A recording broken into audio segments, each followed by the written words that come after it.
बिस्मिल्लाहिर्रहमानिर्रहीम। अस्सलाम वालेकुम दोस्तों, आज के इस वीडियो ट्यूटोरियल में हम डिस्कस करेंगे कि एस्टिमेटर कौन होता है, इंपॉर्टेंस क्या है एस्टिमेशन की और हमें डाटा क्या रिक्वायर्ड होगा एस्टिमेशन के लिए।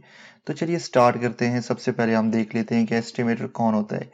A person who calculates the amount of material needed for a building work, road work, or it could be any project and how much they will cost. Okay, so the person who calculates the amount of material. Okay, this is very important कि जो बंदा material basically quantification करता है और किसी भी project की, ये बिल्डिंग प्रोजेक्ट भी हो सकता है, ये रोड प्रोजेक्ट भी हो सकता है, ये ब्रिजेस का प्रोजेक्ट भी हो सकता है। ओके, और उसके बाद वो अंदाजा लगाता है कि इस पे कितनी कास्ट आनी है, उसको क्या बोलते हैं, एस्टिमेटर बोलते हैं।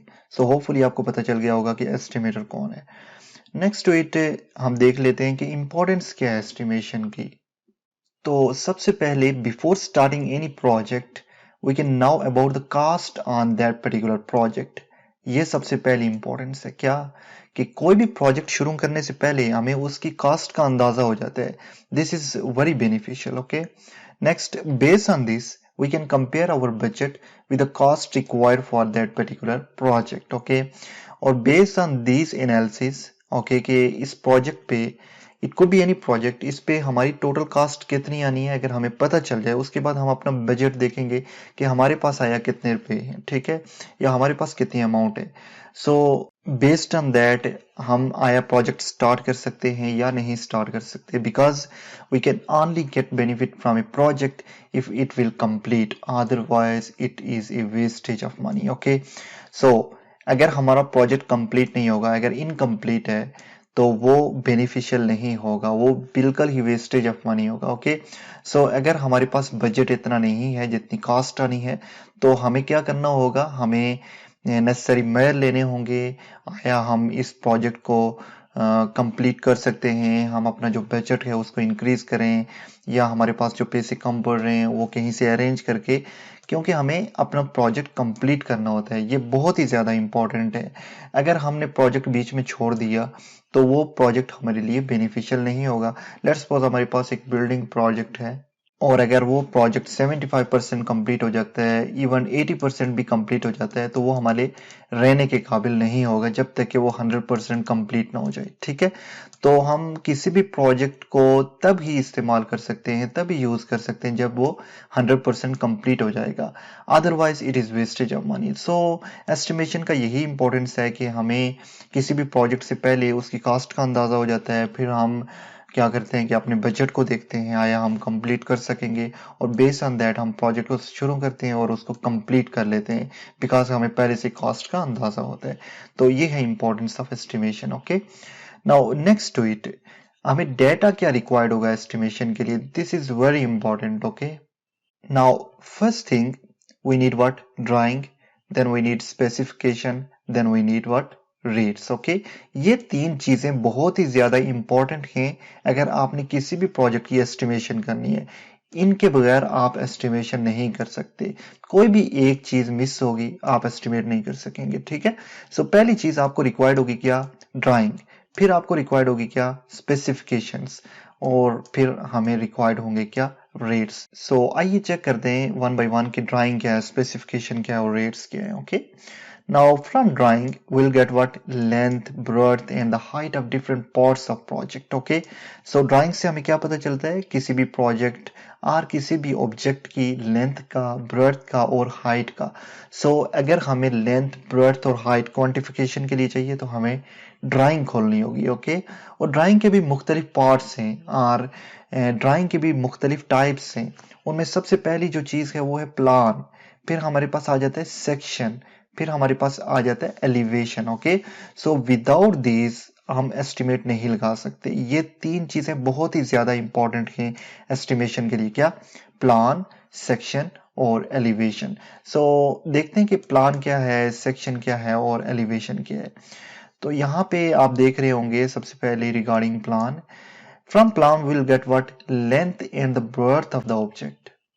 याद रखिएगा कि अगर आपको लेंथ और ब्रेड्थ चाहिए तो आपने डायरेक्टली कहाँ पे जाना है, प्लान में जाना है। ओके, किसी भी ऑब्जेक्ट की लेंथ और ब्रेड्थ आपको प्लान से पता चल जाती है।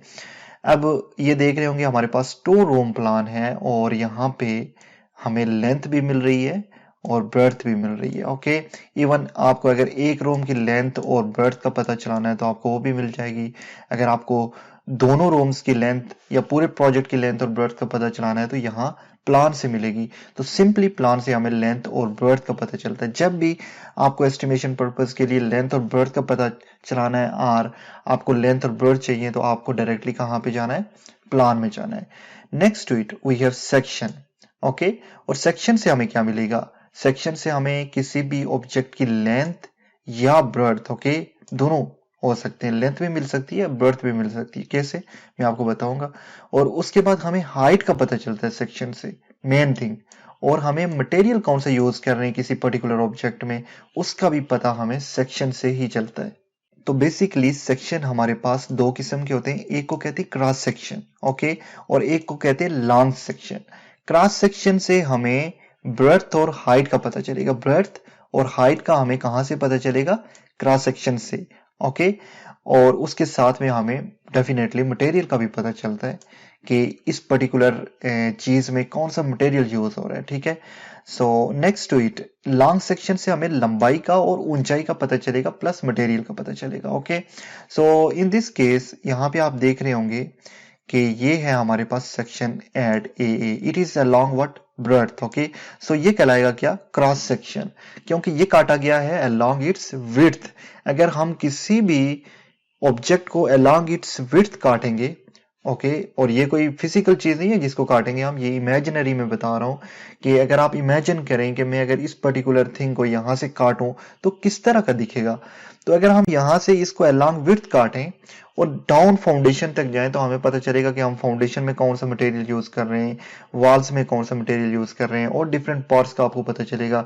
इसके साथ साथ हमें इस प्रोजेक्ट की चौड़ाई का और ऊंचाई का भी पता चलेगा। ठीक है, इसके साथ नेक्स्ट आप देख रहे होंगे सेक्शन एट बी भी। ओके, सो ये रेफरेंसेस हैं, बेसिकली ये बता रहे हैं कि सेक्शन एट बी भी ये लॉन्ग सेक्शन है क्योंकि लॉन्ग लेंथ काटा गया, ये लेंथ है, ये लेंथ डायरेक्शन है, ये ब्रेड्थ है।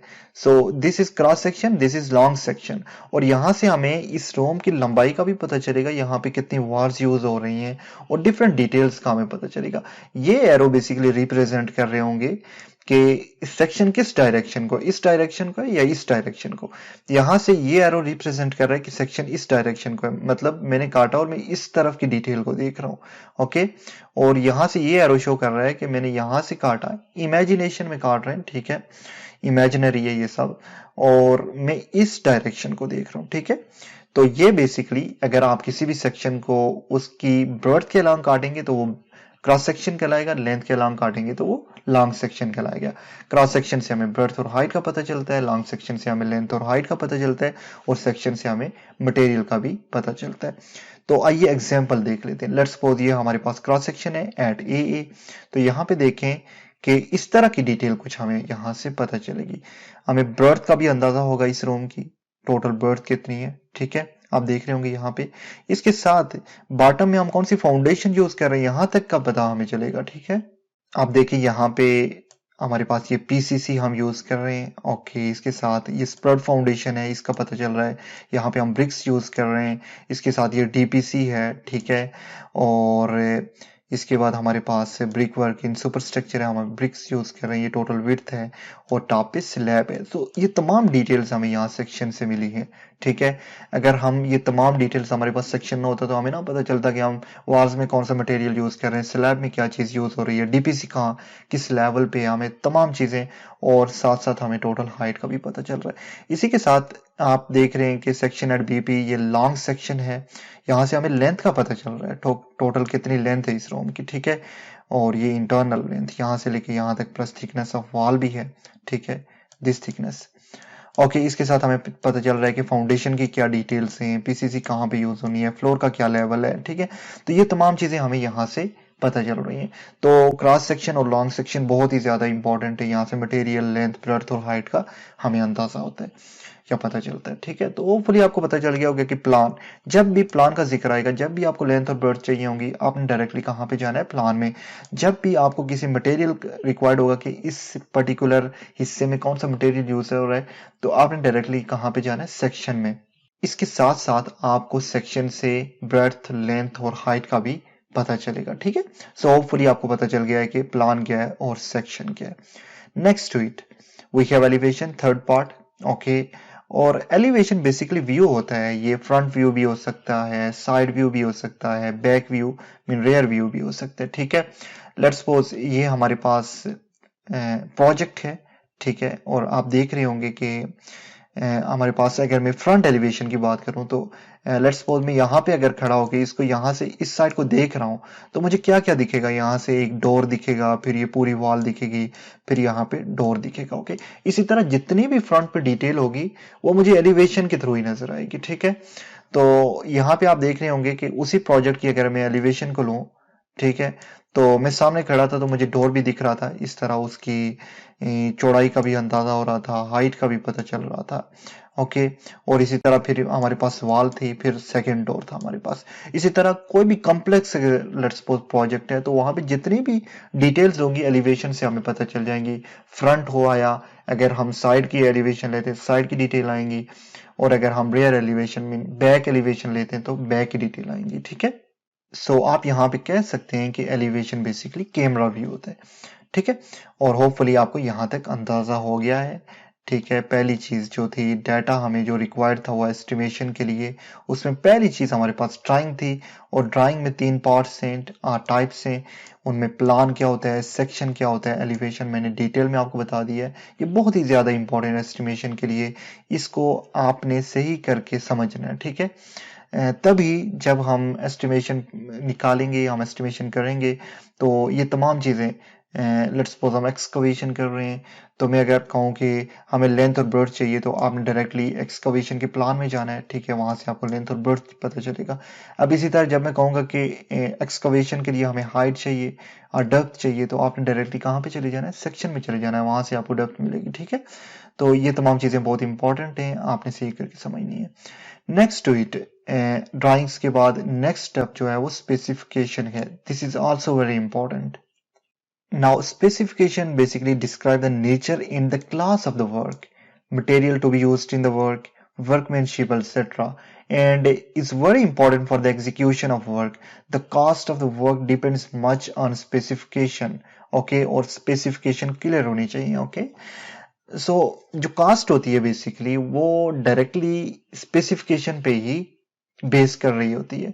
ठीक है, मैं आपको एग्जांपल दे के समझाता हूँ कि स्पेसिफिकेशन क्यों ज्यादा इंपॉर्टेंट है। लेट्स सपोज हमारे पास एक ड्राइंग है, वहां पे हमें डोर के साइजेस तो मेंशन होंगे, जिस तरह हमारे पास ये ड्राइंग है। ओके, यहाँ पे हमारे पास डोर के साइजेस तो मेंशन है, लेकिन यहाँ पे ये नहीं मेंशन कि कौन सा मटेरियल हम इन डोर्स में यूज कर रहे हैं, और ये ऑनली मेंशन होगा कहाँ पे, स्पेसिफिकेशंस में। ओके, अब देखें कि मार्केट में different kind of doors, would doors use होते हैं, एल्युमिनियम डोर्स यूज होते हैं, स्टील के डोर्स यूज होते हैं, और वुड का अलग रेट है, स्टील का अलग रेट है, एल्युमिनियम का अलग रेट है। ओके, लेट्स सपोज हमारे पास वुड के डोर का रेट है 10,000 RS। ओके, एल्युमिनियम का हमारे पास है 20,000 RS। Okay, so both of these are different. अगर हम एक किसी प्रोजेक्ट में यूज कर रहे हैं एल्युमिनियम का डोर और एस्टिमेशन हमने निकाली बेस्ड ऑन वुड डोर, तो कितना बड़ा डिफरेंस, 10,000 का डिफरेंस पड़ जाता है। इसलिए आपने डायरेक्टली कहाँ पे जाना है, स्पेसिफिकेशन में, वहां पे आपने चेक करना है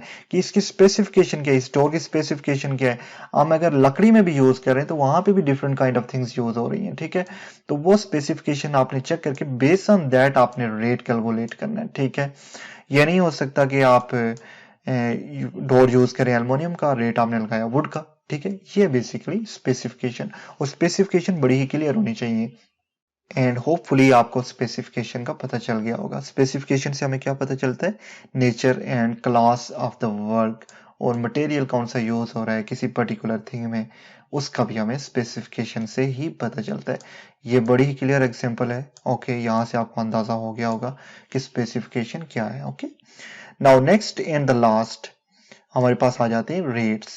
पहली चीज क्या थी, ड्राइंग। एस्टिमेशन के लिए ड्राइंग का होना बड़ा जरूरी है, उसका पता होना जरूरी है। उसके बाद नेक्स्ट थी हमारे पास स्पेसिफिकेशंस, और last but not least this is rate. Okay, for estimating purpose we need material, labor and carriage rate. These rates should be real as per market rates. Okay, ये बहुत इंपॉर्टेंट है कि आपके rates as per market rates होने चाहिए. Okay, and there are different government departments which have their own schedule of rates. Okay, और अगर मैं पाकिस्तान की बात करूं तो यहाँ पे डिफरेंट गवर्नमेंट डिपार्टमेंट है जो कि कंस्ट्रक्शन का काम करते हैं, PWD, MES और FWO. ओके, और यहाँ से आपको एक पूरी बुक मिलेगी जिसको स्केड्यूल ऑफ रेट बोलते हैं, और ये हर साल अपडेट होती है, और यहाँ से आपको तमाम रेट्स मिल जाएंगे. जिस तरह की हमारे पास लेट्स सपोज एक PCC है फॉर 1 क्यूबिक मीटर, इसका क्या रेट होगा, इसमें मटेरियल भी होगा, लेबर भी होगा और कैरेज भी होगा. मैं आपको एग्जांपल देता हूं, जैसे कि PCC 1 क्यूबिक मीटर, अगर यहाँ पे रेट है 2500 RS. ओके, ये जस्ट एन एग्जांपल है. तो यहाँ पे क्या क्या चीजें इंक्लूड होंगी इस रेट में, हमारे पास मटेरियल भी इंक्लूड होगा, cement, sand and course aggregates. इस पे जितनी भी लेबर आनी है वो भी इंक्लूड होगा, इसमें जो कैरी जाना है वो भी इंक्लूड होगा. ठीक है, इस पूरे रेट में, इसीलिए हम रेट एनालिसिस करते हैं. ठीक है, तो ये है रेट्स, ये लास्ट थिंग थी. ठीक है, और होपफुली आपको समझ आ गई होगी कि हमें डाटा क्या रिक्वायर्ड होता है एस्टिमेशन के लिए, और उस डाटा की डिटेल क्या है. तमाम डिटेल्स मैंने आपको दे दी हैं. ये बड़ा ही इंपॉर्टेंट लेक्चर है, और इसमें जो सबसे ज्यादा इंपॉर्टेंट चीज है वो ये है, ठीक है, कि आपको ड्राइंग को समझना है. किसी भी एस्टिमेशन के लिए, किसी भी प्रोजेक्ट की एस्टिमेशन के लिए बहुत ही ज्यादा इंपॉर्टेंट है कि आपको ड्राइंग का पता होना चाहिए कि कहाँ से मुझे क्या डिटेल मिलनी है. ये बहुत ज्यादा इंपॉर्टेंट. ठीक है, और इसके लिए प्लान, सेक्शन और एलिवेशन को यूज कर लीजिए आप, कि प्लान से हमें क्या डिटेल मिलेगी, सेक्शन से हमें क्या डिटेल मिलेगी, एलिवेशन से हमें क्या डिटेल मिलेगी. इसके बाद जब हम प्रोजेक्ट करेंगे, कंप्लीट प्रोजेक्ट हमने करना है A to Z, तो वहां पे मैं आपको डिटेल देता रहूंगा. ठीक है, वहां से आपको अंदाजा होगा, लेकिन अभी के लिए आपने ये समझना है. ठीक है, होपफुली आपको इस वीडियो ट्यूटोरियल की समझ आई होगी. इंशाल्लाह नेक्स्ट वीडियो में मिलते हैं. अल्लाह हाफिज.